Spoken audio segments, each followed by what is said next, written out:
Hi, I'm Scott Ruthven. I'm a landscape painter here in Colorado. I paint in oils from my studio here, and I wanted to put together a little video today for everybody who shares in the pain of having to photograph our artwork. And I don't know if you feel the same pain, but man, you get a nice painting done and you're going to ship it off to the gallery or submit it in a show, and how difficult it can be to get a good photograph. We need photos that represent our artwork. They need to match, because if we're sending out a picture to a gallery or to a show and it's a lot better or different than the actual painting, there's a dissatisfied customer. You know, in the studio we have all sorts of problems. We're fighting glare, we can't get the exposure right, we've got smartphones that correct the color. Well, we don't want any of that. We want an exact representation of our work, and that can be so challenging to do. So if you're in that boat and you are struggling with that, this video is for you. And in the end, I'm going to give you a really cool pro tip that's very easy to use and will save you a ton of time in your editing software. So the camera I use, let's start with that. It's a Canon EOS R8.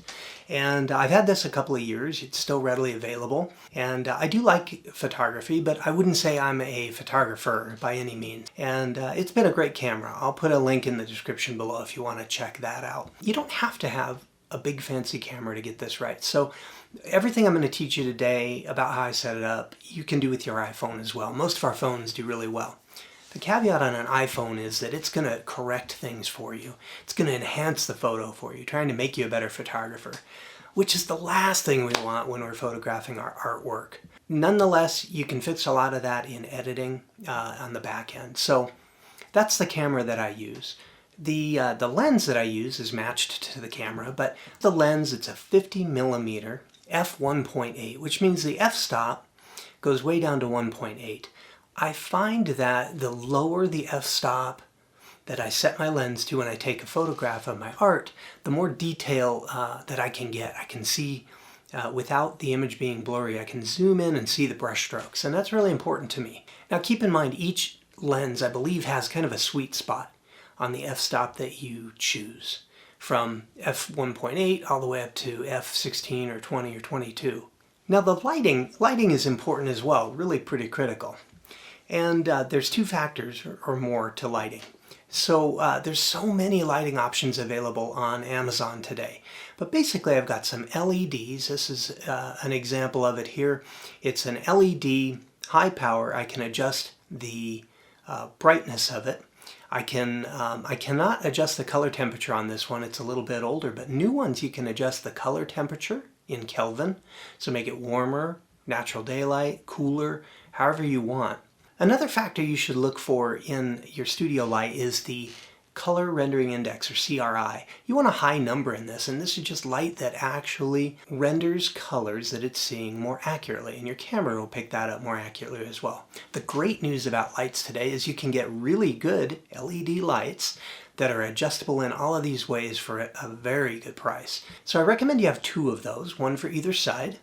Oftentimes though, I'll only use one light. And my window. I do have a window with north-facing light, and so that is my primary light source, and I'll use a light, another fill light, to balance that out, and that's the studio light that you're seeing here. I like to start out with the artwork sitting up vertical on my easel. That's just the easiest way for me to hold it in place. And then I'll put the lights at 45-degree angles out from that, so the light's facing in. I rarely turn the lights up to full brightness. In fact, I keep them pretty low, because I find that the brighter I make them, the more glare and reflection of those lights that I get. Sometimes if I'm getting a lot of glare though, I'll even angle my light up toward the ceiling so that it is, my ceiling here is white. I'll angle the light up toward the ceiling and have it bounce off of the ceiling, which basically creates a really soft light over the whole studio, and that's oftentimes enough to light the painting that I'm trying to photograph. But the moral of this story is you'll need to adjust the distance out that you place your lights from the artwork, and that angle that they are relative to the artwork. On the subject of glare, there are a couple of things that we can do to reduce the glare, and those are called polarizing filters. There's two ways you can polarize the light, and basically what this does is it cuts out the reflected light that you're getting in a scene, and it's pretty magical. You can buy a filter that screws onto the camera lens itself. That's your primary lens filter or polarizing filter. And as you see here on my lights, you can also get polarizing film and put it over the light. Now, I don't have the best setup here for my lights. As you can see, I've used a paper clip to attach these. When the light shines through the polarizing film, it also reduces the light's potential for creating that reflection or that glare. So I combined the sheet of film as well as my filter that screws right onto my lens here on the camera. And the two of those things do reduce the glare quite a bit. You notice the glare much more on a dark painting. Sometimes a dark painting is a nightmare to photograph. I will spend hours trying to get a good photograph of them. And so finding these polarizing filters and employing them really made a night and day difference. So I really suggest you invest in one or the other or both. It's very inexpensive. The film is dirt cheap. I'll link some of those below too. Okay, let's talk about the settings on the camera. Before you take a shot, you want to get your camera set up and ready to take the best possible shot here. The first setting that's critical is your white balance. So depending on your light, the camera needs to know what light is shining on the subject so that it can adjust for that light's temperature. And many cameras just have settings where you can select that it's a cloudy day, or you're using halogen lights, or something like that. But most cameras also then have a Kelvin setting. And this lets you dial in the camera to a specific light temperature.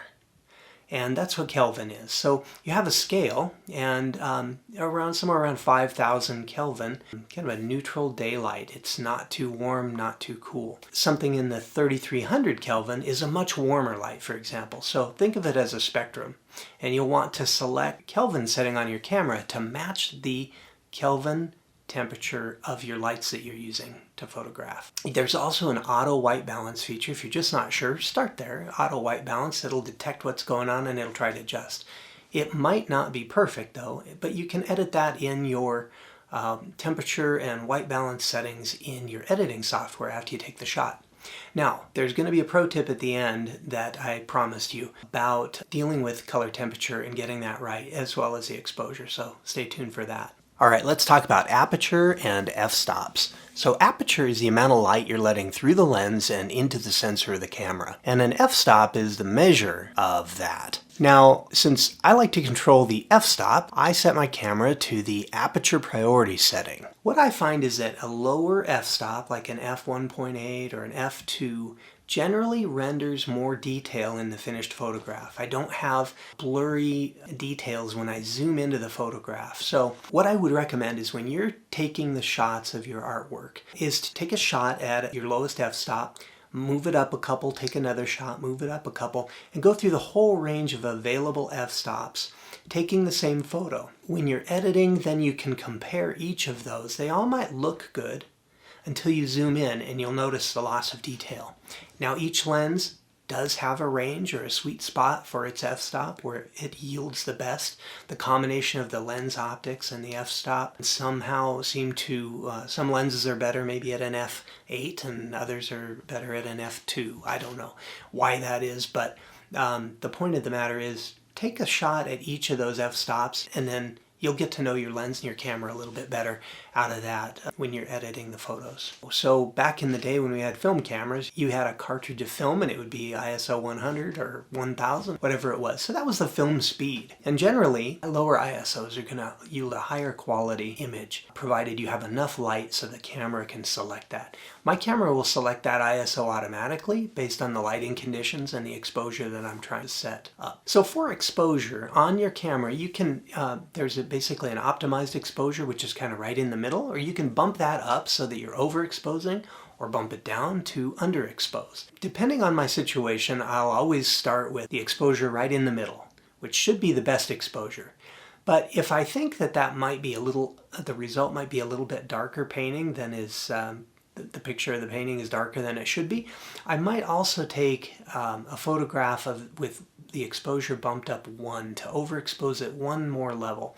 So it's kind of a Photographers call this bracketing, where you would shoot your image with one shot underexposed, one shot in the middle, and one shot overexposed. For me, generally I do one right in the middle where I think it's going to be perfect, and maybe one step up to overexpose it. So I'll have two images, and then I'll see the final photograph on my Mac, which one I like the best. And then shutter speed. Shutter speed is how fast the shutter opens and closes, how much light it lets into the lens. So a really fast shutter speed will reduce the possibility of blur. And I do that by putting the camera on a tripod. So if you put it on the tripod and the camera is going to select the shutter speed for you, it's going to select the lowest shutter speed generally that it can get away with without risking blur. So having your camera on a tripod is really important to reduce any movement, get you the clearest picture that's possible. And that shutter speed will adjust generally on your camera automatically. Okay, let's talk about setting up the camera and the artwork. This is really important. What you want to do is basically have the camera at the exact same height as the artwork. As you can see here, I put the artwork on my easel and it's nearly perfectly vertical. And this is going to be parallel to the lens of the camera. This is important so you don't have too much distortion in the image. As you see here, I measure up from the floor to the middle of the painting to find that distance. Then I'll go over to my camera and measure the same thing. And I'll move the camera up or down so the height of the lens is at the same height as the middle of the painting. Now if they're at the same height and the artwork is parallel to the lens of the camera, then the next thing that I need to do is adjust the camera distance out away from the artwork. I like to set the camera up far enough away to get the entire painting plus a little of the background around it, but not too much. So you got the shot. Now you need to get it into your editing software. You can use pretty much any editing software. I use the iPhoto on my Mac. Really simple to use. You have it on your iPhone. I have a Mac. You can use any editing software. They're all pretty common in these features here. But I'm most concerned about the exposure, the color temp, and the black point sometimes. So let me open it here. Let's edit a piece together and I'll show you the effects of each of these adjustments. Okay, now I'm using the editor right here in iPhoto on my Mac. And the first thing we're going to go into is a setting under light for exposure. This is how light or dark the picture is. If you underexposed or overexposed when you took the picture, use this slider to make it brighter or darker. You don't want to go too far. All the way to the right washes it out. All the way to the left makes it too dark. So if you need to make an adjustment, it's usually pretty small, plus or minus 10 units in either direction. Now let's go down to color, and under color it's saturation. This is the one I use most here. Again, I'm not going to cover all these, just the ones I use. iPhones especially will oversaturate the image, and so when I have to adjust saturation, it's usually to the downside to desaturate the picture a little bit. You can see you can go all the way to black and white here. But again, just a little bit of adjustment from the baseline is pretty much all that's needed if you got your camera set up correctly to begin with. And then finally, let's get into white balance. There's two things here. The first one is this warm to cool slider. Look what happens when I go all the way to the warmth side, warm it up, and all the way to the cool side there. And then what I'm going to do next here is this neutral gray box ahead. If you have a neutral gray spot, which I'll talk about a little more in a minute, you can click this and then click somewhere in the photo that has that neutral gray, and it'll adjust the rest of the white balance, assuming that that's that 18% gray card. So I'm going to talk about that here in just a minute. Now I'll go in and start my cropping. And I don't crop all the way to the edges of the painting at first, and I'll show you why here. I leave a little space of the background around it. And then these three sliders up here allow you to straighten, vertical, and horizontal adjust to the image. So let's say your camera wasn't parallel to the artwork when you took the picture. You might have not a perfectly square image here, and you can use these sliders to adjust that so that you remove that distortion, if you will, and the edges of the painting are completely square again. And then I'll go in and finish my crop. Now I crop just a little bit into the painting there. There we go. And we're done. All right, and then lastly, I promised you a bonus tip. And this is something I did not do for a lot of years, and just this past year and a half or so I've been using it, and it's a game changer. So pros will use something called an 18% gray card, and they'll use that to set up their camera's white balance. Cameras read that 18% gray card as a neutral gray.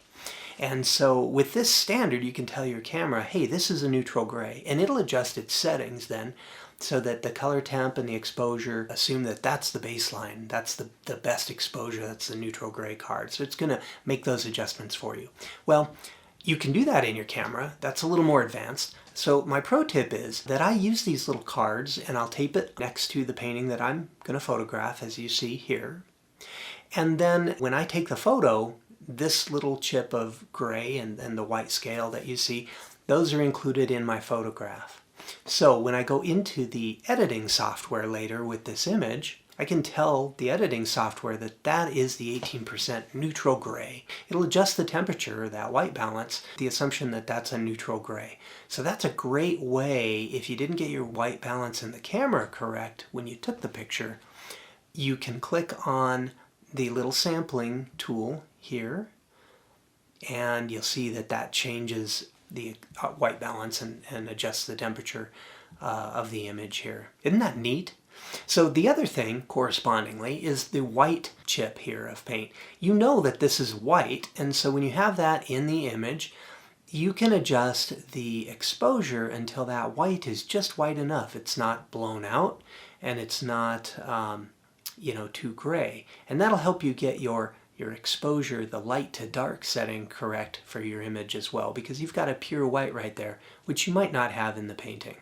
Isn't that cool? That should save you a little bit of time in your editing and make this video worthwhile in itself, I hope. So I hope that was helpful for you, and I wish you the best of luck. If you have any tips for me that you found work, feel free to leave them in the comments below. Thanks. Good luck to you.